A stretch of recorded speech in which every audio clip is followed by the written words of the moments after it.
In Kenya, Kibera is known for being the largest urban slum in sub-Saharan Africa, characterized by poverty, poor sanitation and overcrowding.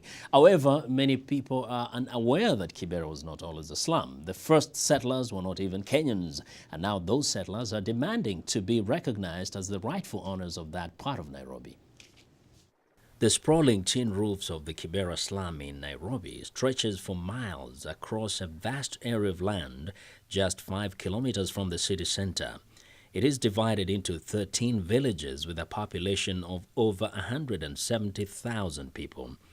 But Kibera wasn't always wall-to-wall with houses. 100 years ago, it was populated more by trees and vast plains of farmland than people. And the first settlers were not Kenyans, but Nubian soldiers from Sudan who fought with the British in World War I. In the center of the slum, in between alleys stacked with makeshift houses, a small patch of green space marks the spot where many of the soldiers are buried. Yusuf Ibrahim Diab is a Nubian elder. This is actually our ancestral home. And this piece of ground was occupied by the Nubians long before Nairobi became a city. The community was given the land as a form of compensation by the British colonial powers, but they never officially received the title deeds to the land.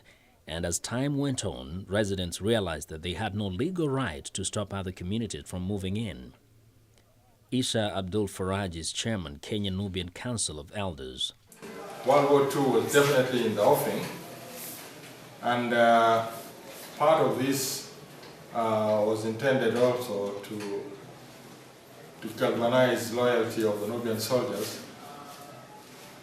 You have to give them something to show that it's worthwhile.